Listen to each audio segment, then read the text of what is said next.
오늘 주제는 좀 묵직한 주제입니다. 돈, 물질에 관한 내용입니다.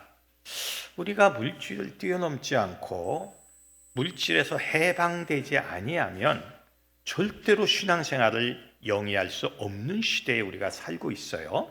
그래서 오늘 제목을 물질에서 자유하라, 이런 제목을 잡았습니다. 얼마 전 화성의 한 아파트 지하 주차장 차량에서 초등학생, 중학생, 그리고 아빠, 엄마가 숨진 채, 4명이 숨진 채 발견됐던 사건이 언론에 발표가 됐습니다.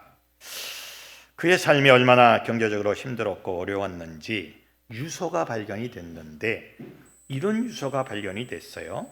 주인 아주머니께 죄송합니다. 마지막 집세와 공과금입니다. 정말 죄송합니다. 요게 그들이 4식구가 남긴 마지막 친필 내용입니다. 저는 이걸 딱 보고 너무나 마음이 아팠어요. 야, 아직도 우리 시대에 같은 동시대에 사는 사람들 중에서 이렇게 물질로 어려움을 당하는 사람들이 있구나.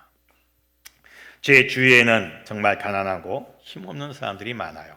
특별히 토요일마다 사역을 하는데 매주 사역을 할 때마다 힘들어요, 어려워요 하는 분들을 많이 만나게 됩니다. 이 경제적인 문제에서 우리가 뛰어넘지 않으면 절대로 신앙생활 자체가 이어지지 않는 시대에 우리가 살고 있다 하는 것을 느끼게 됩니다. 그래서 저는 이렇게도 기도를 합니다. 주님, 나에게 돈을 좀 주세요. 그래서 힘들고 어려운 사람이 찾아왔을 때 돈도 주고 기도도 해주고, 그러니까 돈 주고 기도해주고, 좀 이렇게 살고 싶어요. 그래서 주님, 한 100억 정도 1차로 좀 주세요. 이렇게 기도를 또 하는 경우가 왕왕 있어요. 왜냐면 하도 답답하니까, 너무 불쌍하고 답답하니까 그렇게 기도할 때가 있습니다. 셰익스피어의 작품 중에서 돈에 대한 내용을 기록한 작품이 있어요. 그 돈의 위력에 대해서 셰익스피어가 기록한 작품이 있는데 이런 내용입니다. 돈의 힘이 세질수록 내 힘도 세진다. 돈의 속성이 소유자인 나의 속성이자 나의 가장 중요한 힘이다. 따라서 내가 누구이고 무엇을 할 수 있는지 결코 내 개성에 따라 결정되는 문제가 아니다. 나는 추남이지만 매우 아름다운 여성을 살 수 있다. 그러므로 나는 추남이 아니며 못생긴 데서 비롯한 불쾌감조차도 돈 덕택에 사라진다. 나는 개인적으로 보자면 절름발이이지만 돈은 내게 24개의 다리를 구해줄 수 있다. 그러므로 나는 절름발이가 아니다. 나는 성질이 못되고 부정직하고 파렴치하고 멍청하지만 돈이 존경을 받으므로 그 소유자도 존경받는다. 내가 정직하지 않아서 공경에 처해도 돈은 나를 구해준다. 돈 덕택에 인간의 마음이 바라는 것을 모두 할 수 있는 나는 인간의 능력을 모두 갖춘 사람이 아니겠는가? 그러므로 돈이 내 무능을 정반대로 바꾸는 것 아니겠는가? 이렇게 기록된 그런 문장이 나옵니다. 그 돈의 위력이 대단하다는 거죠. 위대한 화가였던 빈센트 고흐가 가난한 탄광촌에서 잠시 전도사 사역을 했어요. 고흐도 잠시 신학을 다닌 적이 있고 전도사였던 적이 있었어요. 그런데 교회의 현실과 이 세상의 실제가 다름을 보고 그는 실망과 아픔 속에서 그림을 그렸는데 제목이 별이 빛나는 밤입니다. 바로 이 그림입니다. 그는 이렇게 말을 했어요. 이 그림을 그리고 그렇게 멘트를 남겼습니다. 종교가 간절할 때면 교회에 가기보다는 차라리 밖으로 나가 별을 그린다. 이렇게 말을 했어요. 그가 그린 그림을 자세히 보면 청색 하늘은 하나님의 무한하신 능력을 말합니다. 별과 달은 그 별과 달 노랗게 표현한 것은 신성한 신실한 기독교인들을 말합니다. 그런데 동네를 보니까 동네 방문마다 창문마다 노란색으로 칠해져 있어요. 그 노란색에 그 밝음이 있는데 딱 중앙에 높이 솟아있는 교회가 나옵니다. 그런데 교회는 어둠 속에 있습니다. 빛이 없어요. 고흐가 말하고자 하는 내용은 교회입니다. 고흐는 현실을 외면한 교회의 잘못을 이렇게 그림으로 표현한 거예요. 하늘에 무한하신 하나님의 영광도 있고, 그리고 집집마다 각 가정마다 평강도 있는데 유독 교회만큼은 어둠 속에 있다는 거죠. 이것은 교회가 올바른 사명의 그 가치를 가지고 있지 못하다는 말씀입니다. 현대 교회 안에서도 돈의 위력은 아주 대단합니다. 그렇죠? 물질 만능주의, 만몬주의, 기복주의, 값싼 은혜주의가 판을 치고 있어요. 과거에 미상원 의회에서 그 미상원 의원들을 상대로 선교하고 또 그들에게 상담을 주도했던 리차드 헬버슨이라는 그러한 목사님이 계십니다. 이분인데 리차드 헬버슨은 그 미국 의회의 아버지라고 불리시는 분이에요. 그러니까 우리나라 말로 하면 국회의원을 상대로 선교하고 올바른 정치를 놓고 상담을 해줬던 분인데, 그분이 교회에 대해서 한탄했던 내용이 기록이 되어 있습니다. 그는 이렇게 말을 했어요. 처음에 교회는 살아계신 그리스도를 중심에 둔 사람들의 교제 모임이었다. 그러나 그 후 교회는 그리스로 이동하여 철학이 되었고, 로마로 옮겨가서는 제도가 되었고, 그 다음에 유럽으로 넘어가서는 문화가 되었다. 마침내 미국으로 교회가 옮겨왔을 때는 기업이 되었다. 이렇게 말을 했어요. 큰 교회, 가진 교회는 더 많이 갖게 되고 더 많은 힘을 발휘하고, 작은 교회, 없는 교회는 더 가난하게 되는, 꼭 기업과 똑같은 형태로 교회가 기형적으로 발전하게 됐다는 거죠. 교회가 부흥했다는 것은 남의 교인을 뺏었다는 뜻입니다. 이분의 말은 그거예요. 교회는, 지금 미국 교회는 부흥한 것이 아니다. 남의 교인 뺏은 것이다. 그게 무슨 부흥인가? 전혀 예수 믿지 않는 사람, 전혀 예수의 복음 외에 있는 사람을 데리고 와야지. 기존에 있는 사람을 데리고 온다면 그건 무슨 교회 부흥인가? 그렇게 반문을 합니다. 오늘의 말씀의 제목과 주제가 바로 물질이에요. 돈에 대한 문제입니다. 조금 비경건하게 들릴 수도 있지만 이것은 아주 중요한 문제입니다. 오늘 성경에 두 가지 성경 멘트가 있어요. 하나는 신명기에 나오는 재물 얻는 능력을 우리에게 주셨다는 긍정적인 물질에 대한 관점과, 돈을 사랑함이 일만 악의 뿌리가 된다는 부정적인 관점이 성경에 상존하고 있다는 그런 내용입니다. 하나는 긍정적으로 물건에 대해서 얘기했고, 하나는 부정적으로 물건에 대해서 얘기했습니다. 사실 돈에는, 물질에는 문제가 없어요. 문제는 그 돈과 인간 사이에 사탄이 들어와서, 그래서 사탄이 파고들어서 돈을 이용해서 인간을 유혹한다는 것, 여기에 문제가 있는 거예요. 자크 에룰리라는 분이 쓴 하나님이냐 돈이냐 이런 책이 있어요.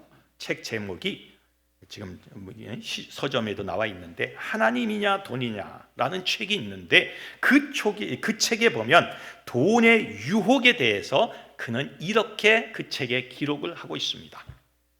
부는 유혹이다. 부 자체는 악이 아니라 유혹이다. 부가 유혹이라는 말은 부가 중립적이지 아니라는 뜻이다. 부는 사람과 관계를 맺을 때 인간의 위대한 정신과 가치를 드러내는 것이 아니라 오히려 인간의 악을 주로 드러낸다. 부는 타락의 기회다. 이렇게 하나님이냐 돈이라는 책에 기록을 하고 있습니다. 돈은 몇 가지 이유로 인해서 유혹적이며 탐욕적이며 부정적입니다. 첫째는 돈은 활동적인 행위자입니다. 그래서 실질적인 힘을 가지고 있어요. 돈은 살아 움직이게 만들고 그리고 모든 사람의 이목을 집중시킵니다. 그래서 활동적이고 행위자입니다. 두 번째로 돈은 자기 자신에 관한 법입니다. 돈이 법이에요. 돈은 타인에게 통제를 받지 않습니다. 그래서 돈은 필연적으로 하나님과 충돌하게 되어 있습니다. 돈은 자기 스스로 유리한 법을 만들어서 만약에 유리한 법을 깨려고 한다면 그 사람은 돈이 그 사람을 가만 내버려 두지 않습니다. 아주 무서운 놈이죠. 세 번째로 돈은 자발적으로 자기에게 헌신하도록 만드는 힘입니다. 무서운 힘이죠. 이런 힘들을 갖고 있는 게 돈입니다. 그러면 우리가 물질에서 자유를 얻기 위해, 물질에서 해방받기 위해, 물질을 쫓아가는 것이 아니라 따라오게 만들기 위해, 물질을 뛰어넘게 하기 위해, 물질을 선용하기 위해, 물질을 깨끗하게 벌고 사용하기 위해 우리는 어떻게 해야 합니까? 오늘 말씀의 주제이자 내용입니다. 자, 이런 힘과 능력을 발휘하고 있는 물질을 어떻게 뛰어넘고 거기에서 어떻게 우리가 자유함을 얻고 돈을 내 쪽으로 끌고 올 수 있을까요? 오늘 이 내용을 가지고 은혜를 나눠보도록 하겠습니다. 자, 우리가 물질을 뛰어넘고 자유를 얻기 위해서 어떻게 해야 합니까? 첫째가 완전한 구원의 기쁨을 체험을 해야 합니다. 가장 먼저 우리는 완전한 구원의 기쁨 속에 있어야 물질로부터 해방이 되고 자유를 얻고 그리고 돈을 뛰어넘고 돈을 소유할 수 있게 됩니다. 돈이 내미는 당근을 거부하면 돈은 힘을 발휘하지 않습니다. 그 돈보다 더 큰 기쁨이 나에게 있어야 돈을 뛰어넘게 됩니다. 돈에 대한 두려움을 이기려면 그 돈보다 나를 안전하게 지켜줄 그 무언가를 체험해야 됩니다. 그게 구원의 기쁨입니다. 그렇지 않고는 우리가 돈과 싸워 절대로 이길 수가 없어요. 완전한 구원의 기쁨을 체험하기 위해서는 두 가지가 선행이 되어야 합니다. 하나는 예수님을 만나야 하고 또 하나는 대가를 지불해야 합니다. 이게 참 중요한 거예요. 예수를 만나고 대가를 지불해야 한다. 이게 완전한 기쁨을 체험하는 아주 중요한 핵심 요소입니다. 마케도니아 교회를 보면 그 교회의 교인들을 보면 그들은 극심한 환난 속에서 주님을 만났고 극심한 가난 속에서도 풍성한 헌금을 드렸습니다. 왜 그들이 그렇게 했을까요? 하나님을, 예수를 만났기 때문에 그런 거예요. 고린도후서 8장 2절에 보면 우리 다 같이 한번 읽어볼까요? 시작. 환난의 많은 시련 가운데서 그들의 넘치는 기쁨과 극심한 가난이 그들의 풍성한 연보를 넘치도록 하게 하였느니라. 아멘. 환난과 시련 가운데서도 그들은 넘치는 기쁨, 극심한 가난에서도 풍성한 연보를 하게 했어요. 왜 그렇게 됐습니까? 예수를 만났기 때문에 그래요. 구원의 기쁨을 체험했기 때문에 그런 거예요. 구원의 기쁨, 그러니까 돈보다 물질보다 뛰어난 그 무엇이 나에게 들어와야 내가 물질로부터 해방을 받게 되는 거예요. 완전한 구원의 기쁨을 체험하게 되면 물질이 그다지 나에게 힘을 발휘할 수 없게 됩니다. 없어도 살 수 있는 능력이 생기고 또 거기서 더 큰 축복이 임하게 되는 거예요. 마케도니아 교회는 그렇게 했어요. 그 교인들은 그렇게 했어요. 예수님을 만났고 자유함을 얻으면서 대가를 지불한 또 다른 아주 대표적인 사람이 있죠. 누굽니까? 삭개오죠. 누가복음 19장 8절에 보면 예수님을 만난 삭개오가 이렇게 고백을 합니다. 우리 다 같이 한번 읽어볼까요? 시작. 삭개오가 서서 주께 여짜오되 주여 보시옵소서 내 소유의 절반을 가난한 자들에게 주겠사오며 만일 누구의 것을 속여 빼앗은 일이 있으면 네 갑절이나 갚겠나이다. 아멘.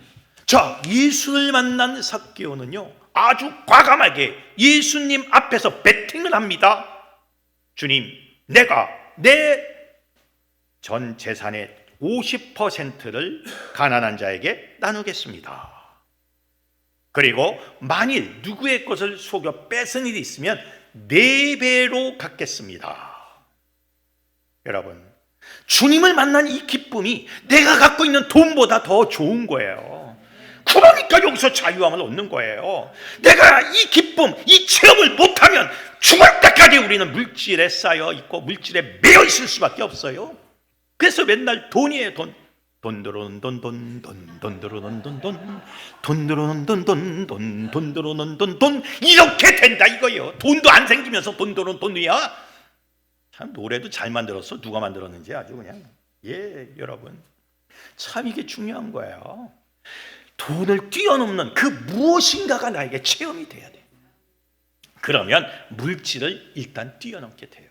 거기서부터 자유함을 얻어야 무엇이 잡혀도 잡혀오는 거예요. 근데 벌써 첫 번째부터 이걸 뛰어넘지 못하면 절대로 우리는요 돈과 싸움에서 이길 수가 없는 거예요. 예수를 만나야 하고 구원을 체험해야 하며 그리고 대가를 지불해야 합니다. 그게 굉장히 중요한 거예요. 예전에 정운찬 국무총리가 또 동반성장위원회도 했던 그분이 그런 말을 했어요. 초과 이익 공유제란 말을 했어요. 그러니까 대기업과 중소기업이 상생을 하고 협력을 해야 되는데 만약에 목표한 것보다 더 많은 이익이 생겼을 경우 그 이익을 일부를 중소기업에게 나누어 줘야 된다. 그런 제도를 만들어야 한다라고 발표를 했어요. 그러니까 큰 기업체가 돈이 많이 벌었다. 그러면 돈을 많이 벌었으면 그것을 조그만 업체한테 골고루 나눠주고 격려해주고 그들이 더 같이 상생할 수 있게끔 만드는 초과 이익 공유제를 법으로 만들자라고 제안을 했어요.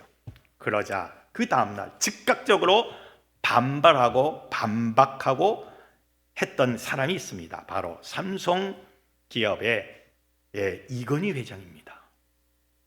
그 양반이 공개적으로 이것을 반발을 했어요. 그는 이렇게 말했어요. 그 용어가 사회주의 용어인지 공산주의 용어인지 자본주의 용어인지 도무지 내가 들어본 적이 없다. 어릴 때 기업가 집안에서 자라 경제학 공부를 해왔으나 이 공유제란 말은 들어보지도 못했고 이해도 안 가고 도무지 무슨 말인지 모르겠다. 부정적이다 긍정적이다를 떠나 경제학 측에서도 배우지 못했고 누가 만들어낸 말인지도 모르겠다 하면서 그 말 자체를 폄하시켰어요. 그 엉터리 같은 공산주의에서나 쓰는 말이다 이러면서 폄하시켰어요. 그가 왜 이렇게 말했을까요?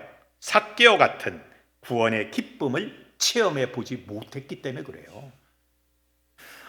이익이 많이 나겠으면 큰 기업이 그러면 다 나누라는 게 아니죠. 그 이익 중에 일부분을 조그만 기업 그러나 성장 가능한 기업에게 나누어 주어서 그들도 같이 성장하게 하자고 말하는 것이 왜 문제가 됩니까? 그런데 가진 자는 더 많이 갖고 싶으니까 그것은 맞지 않는다고 얘기를 한 거예요. 구원의 기쁨을 체험하지 못하면 이런 결과를 맞이합니다. 우리가 돈에서 물질에서 자유함을 얻기 위해서 제일 먼저 완벽한 구원의 기쁨을 체험해야 돼요. 여러분 구원의 기쁨 속으로 여러분 들어가면 여러분 물질이 별로 힘을 발휘할 수가 없게 됩니다. 완벽한 구원의 기쁨 속으로 들어가서 승리하는 여러분이 되시기를 주님의 이름으로 축원합니다. 두 번째로 우리가 물질로부터 해방을 받고 자유함을 얻기 위해서는 공동체를 실현시켜야 합니다. 제가 항상 말하는 것이 공동체입니다. 초대교회는 공동체였어요. 오늘날 교회가 아닙니다. 사도행전 2장 43절에서 45절, 4장 34절에서 35절에 보면 우리 다 같이 한번 읽어봅시다. 시작. 사람마다 두려워하는데 사도들로 말미암아 기사와 표적이 많이 나타나니 믿는 사람이 다 함께 있어 모든 물건을 서로 통용하고 또 재산과 소유를 팔아 각 사람의 필요를 따라 나눠주며 그 중에 가난한 사람이 없으니 이는 밭과 집이 있는 자를 팔아 그 판 것에 값을 가져다가 사도들의 발 앞에 두매 그들이 각 사람의 필요를 따라 나누어 줌이야. 아멘. 초대교회는 영적인 공동체였지만 교제와 섬김이 있었지만 물질을 공유하는 공동관리법을 시행했어요. 재산의 공동관리법입니다. 있는 사람들이 물건을 또 돈을 갖고 와서 사도들에게 주었고 사도들이 그걸 공동관리하면서 필요한 사람들에게 나눠주었어요. 그랬더니 가난한 사람이 교회에 한 명도 없게 됐습니다. 이게 교회입니다. 바스 이스트 킬케, 교회란 무엇인가? 그 교회란 무엇인가의 그 내용은 다 그 내용이에요. 교회란 초대교회를 재현시키는 것이다. 힘 있는 교회, 가진 교회가 더 부자가 되고 더 많은 교인을 끌어모으고 힘없고 가지지 못한 교회는 더 짜그러드는 이런 것이 교회가 아니라 교회란 나눔이고 섬김이고 그리고 공유하는 것이다. 재산의 공유, 공동관리법을 실행하는 것이 교회다. 교회란 무엇입니까? 초대교회를 재현시키는 것이다. 여러분 보세요. 교회가 이 나눔의 정신을 가지고 함께 간다면 교회는 든든하게 되고 더 많은 사람의 인정을 받고 부흥하게 될 겁니다. 돈이요, 모두에게 지급이 된다면요, 돈에는 힘이 생기지 않아요. 모두가 돈을 갖고 있으니까. 그런데 돈이 개인에게 혹은 집단에게 집중되면 그때부터 돈은 힘을 발휘하게 됩니다. 돈이 힘을 발휘하게 되면 그 돈을 얻기 위해서 피 터지게 싸움이 일어나고 피 터지게 경쟁이 일어납니다. 그러게 되면 돈을 더 많이 갖기 위해서 수단과 방법을 가리지 않은 아주 추잡한 방법론들이 거기서 나오기 시작을 합니다. 그럴수록 돈은 더 강력한 지배력을 갖게 됩니다. 우리는 공동체를 통해서 물질의 유혹을 이겨야 됩니다. 똑같이 갖고 있다면 돈은 힘이 없어요. 제가 공동체 형성을 쓰면서 또 강의하고 또 우리가 성경 공부하면서 늘 강조하는 것이 돈의 공유제입니다. 이 브루도호프 공동체, 우리 영국에 있는 브루도호프 공동체는 돈을 공유합니다. 그 공동체 마을에 은행이 있고 그 은행 안에 수백억 원, 500억, 600억, 1000억까지도 있어요. 현찰로 누구나 그 돈을 쓸 수 있어요. 내가 10억이 필요하면 10억을 갖다 씁니다. 1억이 필요하면 1억을 갖다 씁니다. 그리고 언제 어느 날 누가 돈 10억 갖고 갔음. 이자도 없고 언제 갚으라는 것도 없어요. 자기가 쓰고 또 생기면 다시 갖다 집어넣는데 그걸 50년째, 60년째 하고 있어요. 그런데 돈이 점점 더 많아집니다. 참 신기하죠? 돈을 갖다 쓰라는데 현찰로 쟁겨놓고 누구나 와서 갖고 갈 수 있는데 돈이 더 많아져. 이게 교회입니다. 그 브루도호프 공동체는 그 하나님의 말씀 따라 그런 공동체 교회를 세운 거예요. 거기서 만들어내는 것들이 세계를 지배하지 않습니까? 여러분, 어린이들 가리키는 그 레고 장난감, 또 어떤 여러분 애들 어린이들 지능 발달시키는 모든 도구들이 다 거기서 만들어져요. 하나님이 복을 주는 거야. 그러니까 내가 소유하려고 하면 복이 또 나가고 내가 내놓으려 하니까 들어오는 거예요. 돈은 이렇게 버는 거예요. 믿습니까? 공동체를 실현하는 거예요. 모든 사람이 돈을 공유하면요, 돈은 힘이 없어져. 다 있으니까. 아니 누구나 가서 10억이든 100억이든 꺼내 쓸 수 있는데 무슨 놈의 돈이 필요해요? 그냥 가면 있는데. 그러면 돈은 힘이 없어지는 거예요. 근데 한 사람이 독점을 해. 100억이든 1000억이. 그러면 돈은 점점 힘이 발휘되는 거예요. 우리는 돈에서 해방받아야 돼. 어저께 토요일마다 사역을 하는데 장로님 부부가 오셨어요. 그분 아주 유명하신 분이고 그리고 아주 사업도 많이 하신 분입니다. 이번에 새로운 사업을 구상했는데 기독교 쇼핑몰, 기독교인들이 살 수 있는 쇼핑몰을 구상을 했다는 거예요. 그래서 기독교의 많은 단체들하고 지금 얘기를 해가지고 그 쇼핑몰을 할 수 있는 바탕이 만들어졌다는 겁니다. 200가지의 100가지는 일반 쇼핑 내용이고 100가지는 특수하게 만든 내용물을 가지고 쇼핑몰을 한다 그래요. 기도 좀 해달라고 기도받으러 왔어요. 그때 제가 이 초대교회 얘기를 했습니다. 돈을 공유할 수 있는 그러한 쇼핑몰을 만들어라. 그렇게 하겠습니다. 여기서 이익이 되는 것은 가난한 교회들 이렇게 나누게끔 그 시스템을 만들어 놨습니다. 그래서 제가 또 기도 가운데 그런 말을 했어요.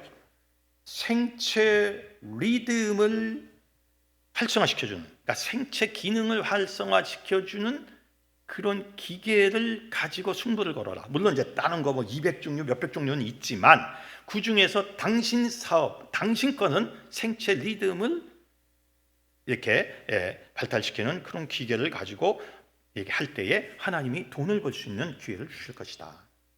그랬더니 목사님 맞습니다. 그렇지 않아도 저 보세요. 딱 시계 같은 걸 차고 왔는데 독일제야. 가슴을 여기 딱 여는데 여기에 또 뭘 찼어. 그것도 독일제야. 독일에서 요번에 개발해서 전 세계도 지금 이게 나오는 것이 처음으로 한국에 들어왔대요. 그걸 자기가 딱 잡았대. 차기만 하면 생체 리듬이 측정이 되면서 비타민과 바이타민과 그리고 부족한 부분, 그러니까 뭐가 부족한 것이 그냥 여기서 그냥 스며 들어간다는 거야. 이런 기계가 독일에서 지금 개발이 돼가지고 그냥 차고만 있으면 되는 거야. 딱 차고 있으면은 그 영양분, 부족한 영양분이 들어가고, 그러니까 측정을 한대요. 측정을 계속하면서 지금 비타민, 바이타민 지금 B군이 부족하다. B1, B2, B12 이런 것이 부족하다. 그럼 그것이 들어간다는 거야. 이 자동으로 들어가는 거야. 그러니까 가만히 있어도 차고만 있어도 이렇게만 있어도 그런 것들이 들어와서 에너지를 준다는 거예요. 그 이번에 처음 자기가 이걸 잡아가지고 시도를 하는데 목사님 괜찮겠습니까? 기도 내용에도 생체 리듬이란 말이 나오는데 이게 바로 그거예요. 그러는 거예요. 그래서 그래요? 나도 처음 보니까 나도 한번 차봅시다. 탁 찼어. 그게 50만 원에서 200만 원이래요. 50만 원에서 200만 원. 근데 그게 이렇게 좋다니. 피로도 없어지고 모두 다 없어지고. 앞으로 그거 잘 하시고 아마 이제 계속 올 거예요. 그분 기도받으러 오는데 잘 하시고 혼자 못하니까 우리 협력할 수 있는 사람 내가 붙여줄 테니까 그래서 어떻게 해서 우리 교인 하나 붙여주려고 저는 그냥 줄 테니까 계속해서 잘 하세요. 그래서 기독교 쇼핑몰, 그래서 지금 우리 대한민국 교회 40%를 지금 이게 네트워크 확시켰대요. 아주 이 양반은 그런 것도 잘해. 워낙 금융권에서 농협에서 잔뼈가 굵었더구만.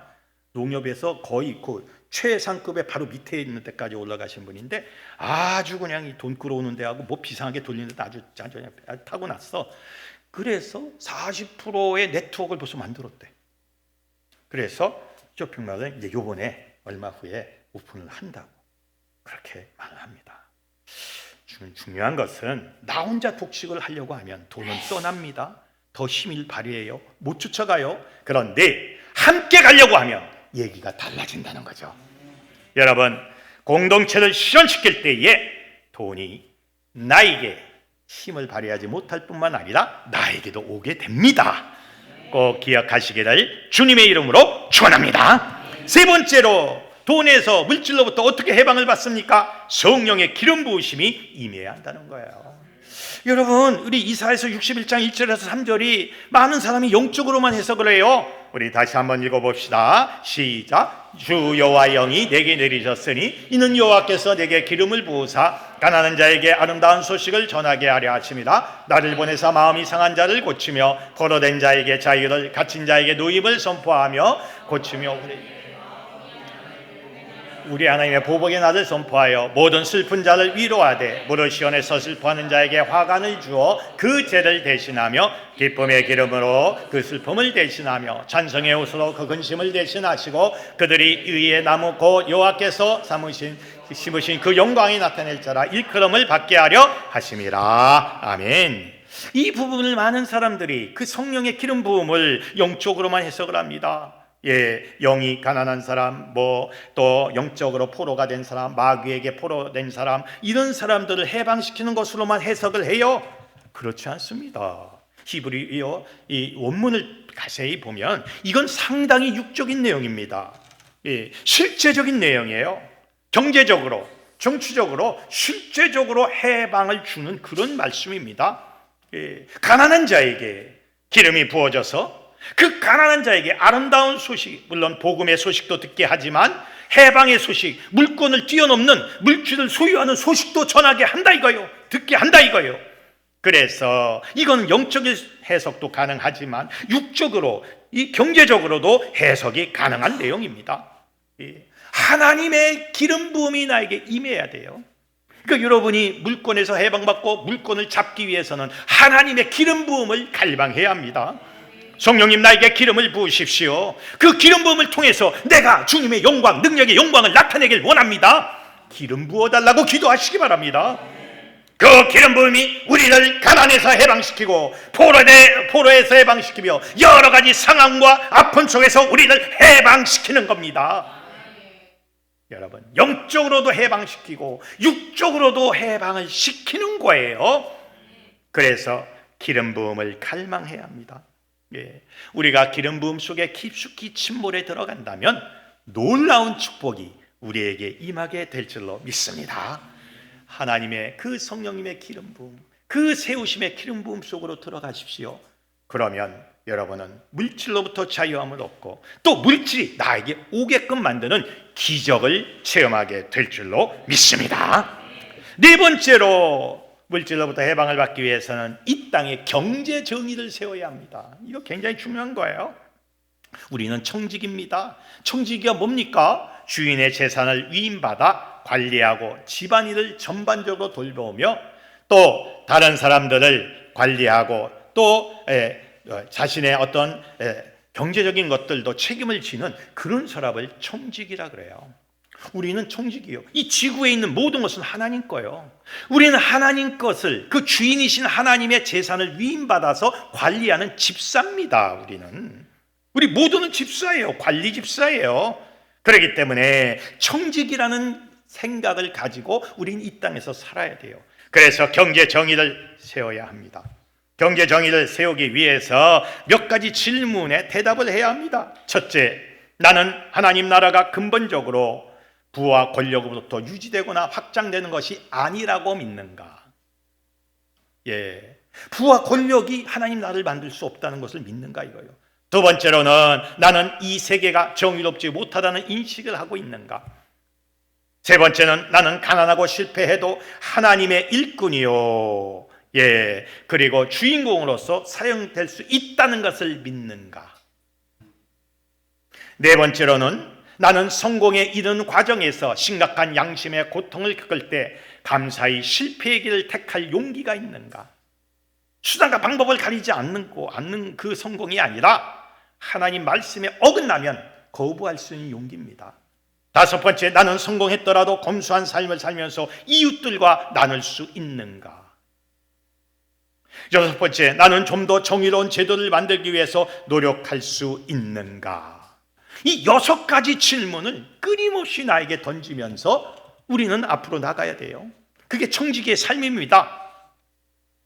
하나님께서는 일찌감치 이런 천지기의 삶을 위해서 이 땅의 경제 정의를 실천시키기 위해서 제도를 명령하셨어요.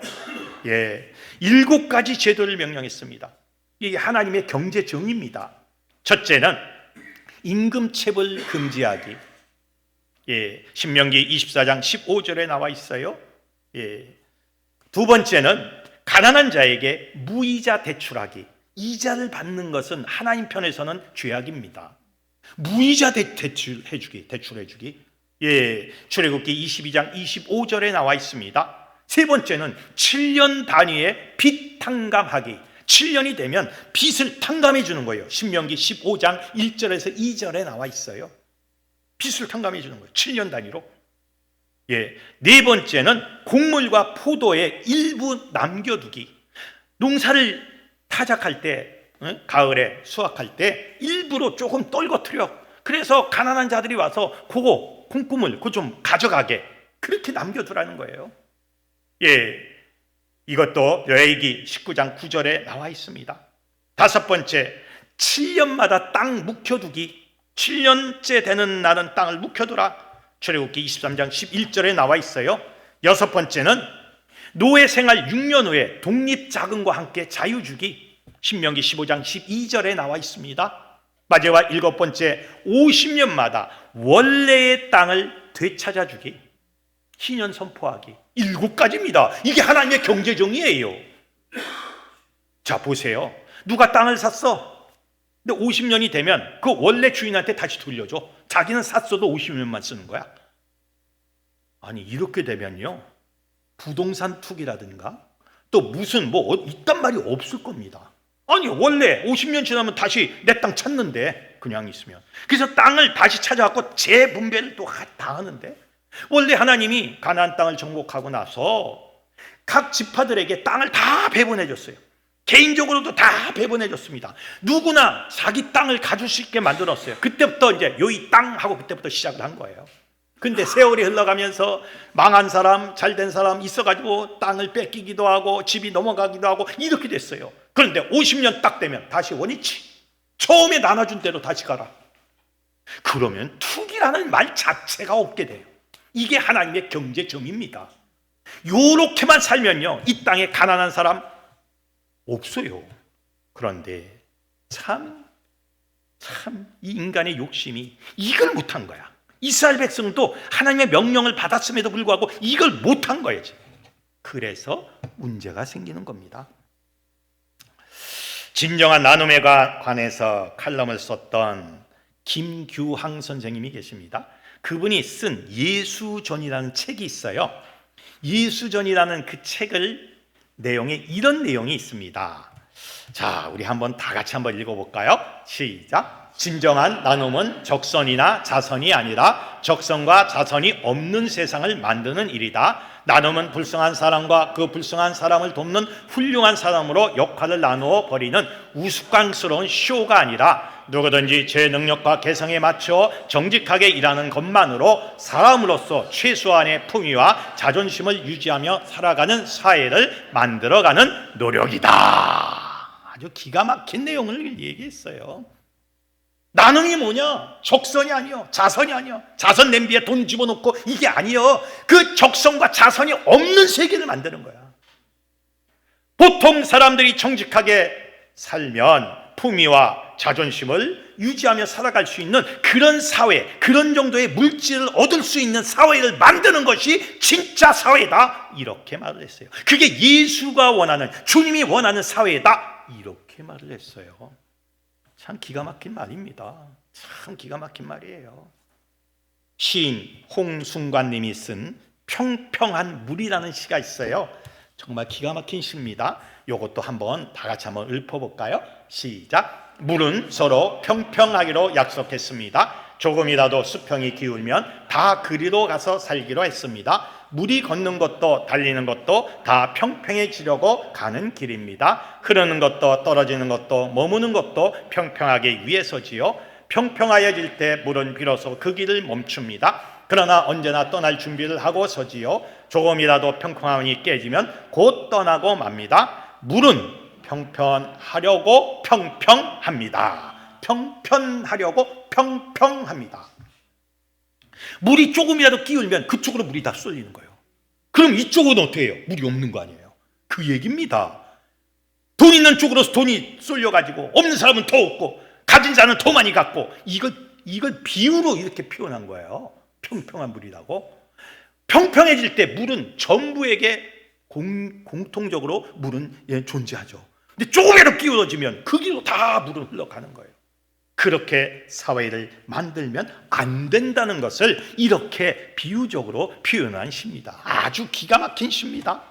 여러분, 이 땅에 정말로 경제 정의가 살아나서 우리 모두가 잘 사는 사회를 만들도록 여러분이 최선을 다해야 합니다.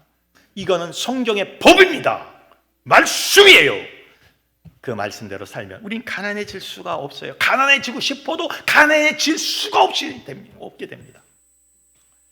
마지막입니다. 마지막 5번째로 참 중요한 것이 하나 남아있어요. 물질로부터 자유함을 얻고 해방을 얻기 위해서 5번째입니다. 물질에 대해 막혀있는 영의 흐름에 대해 선포해야 합니다.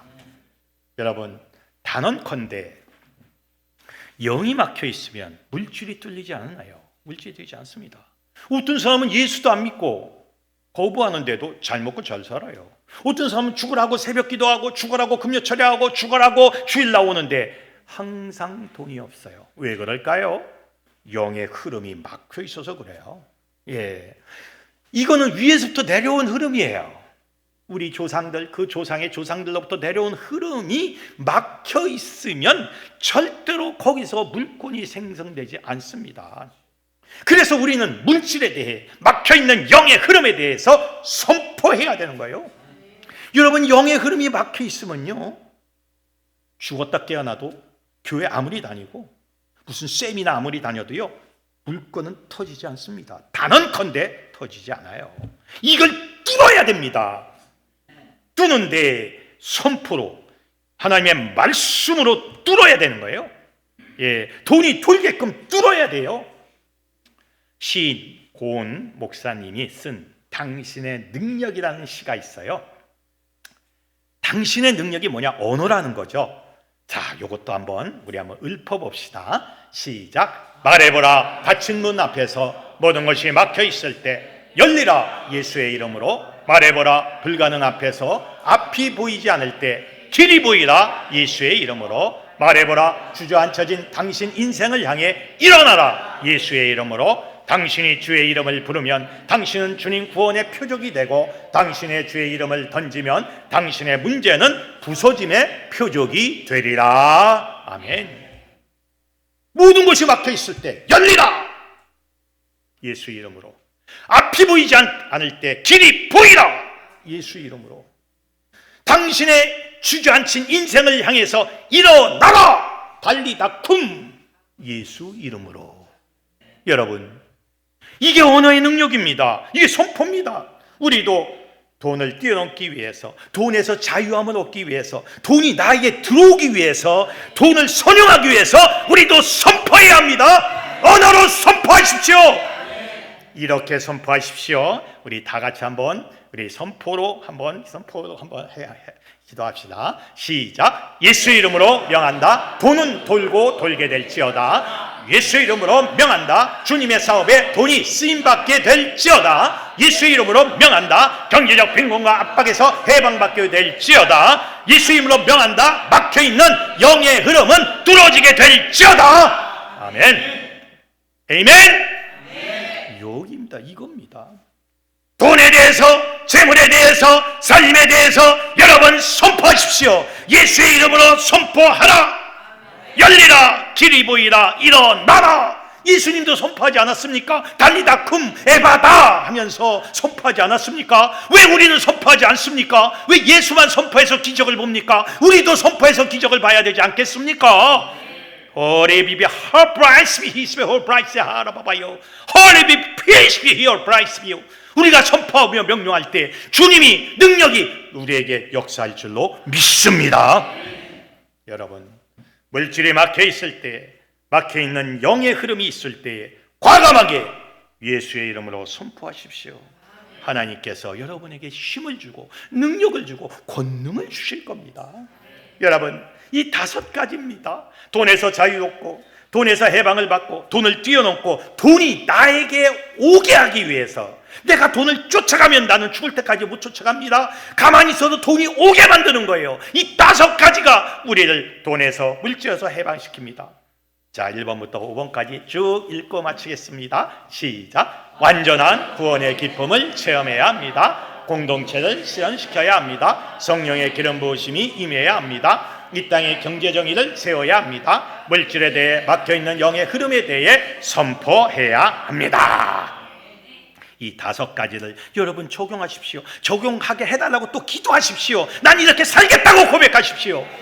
하나님이 여러분의 앞길을 열 것이고 놀라운 은혜와 놀라운 권능을 여러분에게 주실 겁니다. 기대하십시오. 이제 기적이 일어날 겁니다. 기대하십시오. 이제 물건이 터질 겁니다. 기대하십시오. 사업의 문이 열릴 겁니다. 끝까지 주님을 찾아가며 주님 앞에 영광을 돌리는 여러분이 되시기를 주님의 이름으로 축원합니다.